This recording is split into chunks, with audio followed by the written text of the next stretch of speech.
Who isn't familiar with the story of the apple that fell near a genius scientist? From that simple event, he was brilliant enough to formulate a grand theory explaining the fundamental mechanics of the universe. That figure was Sir Isaac Newton, an physicist, mathematician, astronomer, natural philosopher, alchemist, theologian, and author. He is widely recognized as one of the greatest physicists and most influential scientists of all time. His seminal work, the Principia, Mathematical Principles of Natural Philosophy, published in 1687, is considered the most influential book in the history of science. Therefore, we will explore the secrets behind the genius of one of the greatest minds to have ever lived. We will delve into his background, his way of thinking, and the sheer relentlessness of his research efforts.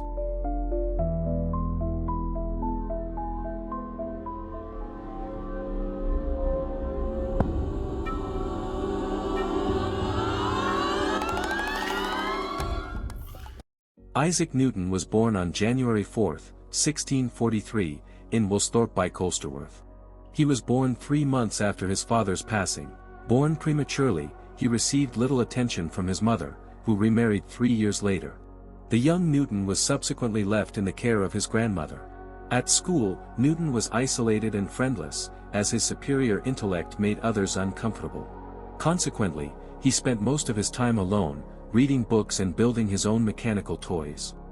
From ages 12 to 17, Newton attended the King's School in Grantham. His family temporarily removed him from school, intending for him to become a farmer instead. However, this plan was aborted when the headmaster, recognizing his immense potential, persuaded the family to let him continue his studies. He returned to school and completed his education at age 18 with exemplary marks. In 1661, he gained admission to Trinity College, Cambridge University. There, he held the status of a subsizar, a lower-income student who subsisted by performing menial tasks for professors and wealthier peers. At the time, the university curriculum was firmly rooted in Aristotelian philosophy. Newton, however, preferred to study the works of modern philosophers like Descartes, alongside pioneering astronomers such as Copernicus, Galileo, and Kepler. It was at Cambridge that the foundation for all of Newton's scientific achievements began to take shape. He led a remarkably rich intellectual life, immersing himself in the entire spectrum of natural philosophy, from mathematical, physics to alchemy. He forged new paths for optics, mechanics, and celestial dynamics, laying the groundwork for research traditions that persist to this day. For years, Newton studied the ideas of the great scientists before him, striving to understand how they connected, though he was often confounded by the immense complexity of natural philosophy. Due to his absolute dedication, he was awarded a scholarship in 1664 and was appointed Lucasian Professor of Mathematics in 1669. This prestigious position granted him total freedom to pursue whatever research he desired. His intense absorption in academic pursuits was also the reason he remained unmarried throughout his life.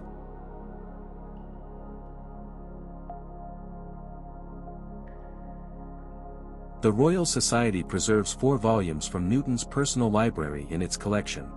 The titles reflect the following focus. Notably, only the first volume relates directly to his studies on gravity. This is precisely what makes this quartet of books so fascinating, as it highlights the extraordinary breadth of Newton's interests. Much like Van Gogh, Leonardo da Vinci, and Einstein, Newton was a Janussean thinker, someone capable of connecting and combining seemingly disparate fields to catalyze creative breakthroughs. Newton built upon the knowledge of his predecessors. He routinely questioned and challenged existing assumptions, expanding the boundaries of knowledge, whether it was his own or that of others.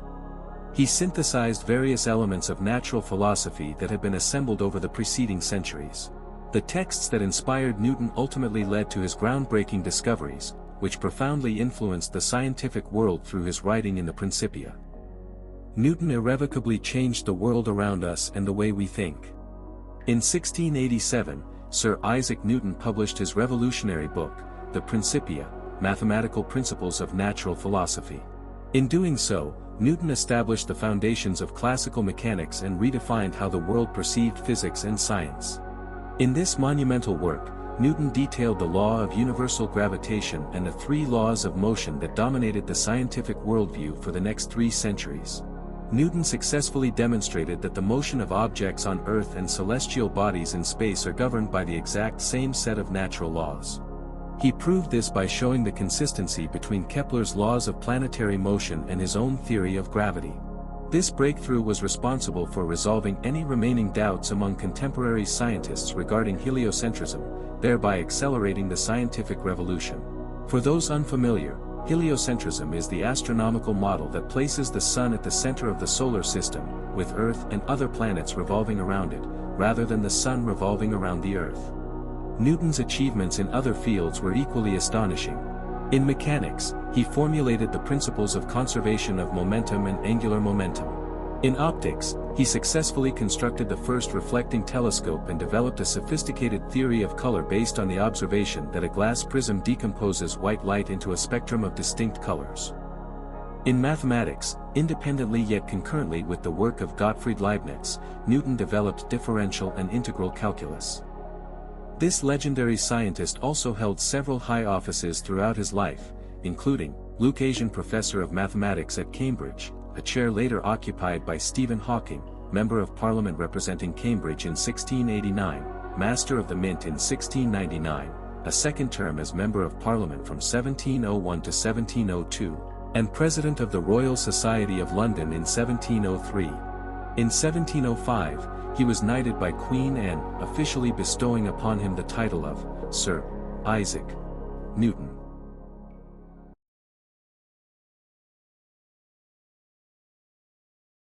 The story of the apple falling near him is often cited as the ultimate example of a spontaneous creative spark. Yet, what remains largely unacknowledged is that Newton had been developing his ideas on gravity for nearly 20 years before finally publishing his book in 1687. The falling apple was merely the initial catalyst for a prolonged train of thought that spanned decades. Sir Isaac Newton required only 3 to 4 hours of sleep a day. He worked exceptionally long, grueling hours, frequently going without sleep for days until he eventually fell ill from profound physical exhaustion. By solving complex problems and establishing laws through his writing, Newton demonstrated immense resolve in completing such an arduous task. Through the discovery and publication of his 3 laws of motion and universal gravitation, Sir Isaac Newton proved his unyielding commitment to his field. By embracing a solitary lifestyle, Isaac Newton was able to unlock the answers to the cosmos. Newton successfully solved long-standing mysteries of the universe that had left others baffled. With unwavering fortitude, he spent days on end in isolation, studying and experimenting. Nonetheless, he maintained active correspondence with other scholars to seek alternative perspectives on his ideas. Newton displayed profound dedication and willpower in his quest to find solutions to the world's scientific challenges. Newton fundamentally shifted our methodology for problem solving. Newton's 4 rules of reasoning were truly revolutionary. Through their application, Newton formulated universal laws of nature capable of resolving almost every unanswered scientific question of his era, noted Eric Weisstein, a mathematician and biographer of Isaac Newton. Newton was notoriously obsessive, sacrificing his entire life to his work, rarely allowing himself any leisure time. This severe lack of a social life took a heavy toll on his mental well-being. Newton never married and lacked close personal friendships. Despite accumulating substantial wealth in his later years, he lived frugally, focusing entirely on his self-directed studies. He rarely ventured beyond Cambridge and London. Furthermore, he was known to lack social graces, harboring grudges and showing a petty, vindictive streak when provoked. He suffered immensely due to his extreme devotion to research, which ultimately triggered several nervous breakdowns. It took Newton years to recover from his first severe mental collapse, a situation compounded by the death of his mother in 1679. Yet, despite his virtually non-existent social life, he achieved his ultimate objectives. Newton successfully mapped out how the world functions, how ocean tides shift, and how celestial bodies revolve. His mathematical laws enabled humanity to calculate the mass of individual planets, and to comprehend how the gravitational pull of the Sun and Moon generates Earth's tides. Through this analysis, Newton accurately mapped the Moon's profound influence on our planet. His discovery regarding the extent of the Moon's impact completely transformed our understanding of the world we inhabit. Driven by his tireless work ethic, Isaac Newton achieved some of the greatest milestones in scientific history. Newton was never one to pursue anything halfway. Once an idea caught his attention, he became utterly consumed by it. In his twilight years, when asked how he had managed to discover the law of universal gravitation, Newton replied simply, "By thinking on it continually."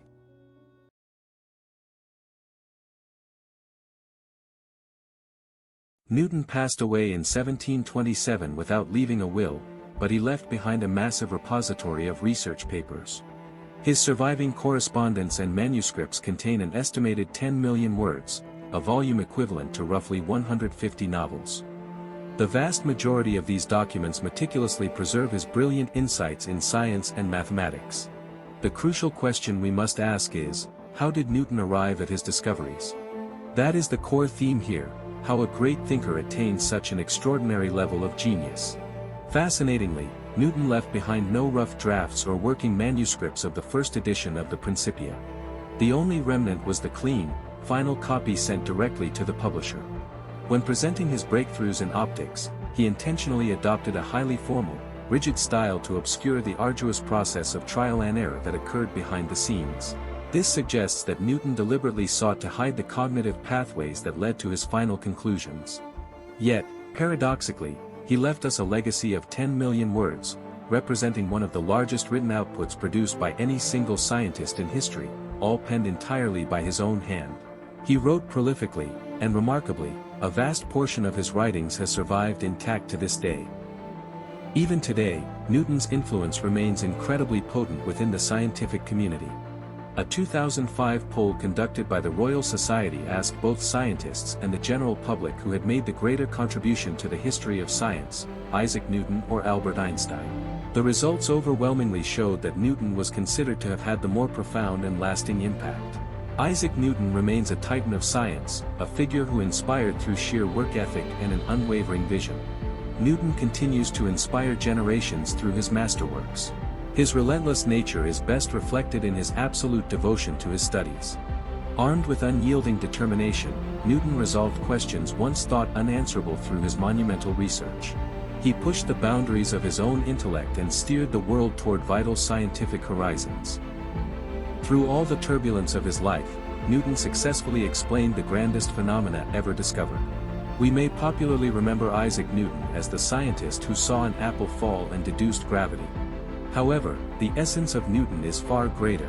He was an inspiring individual of absolute grit and iron will. Sir Isaac Newton, one of the finest scientists to have ever walked the earth.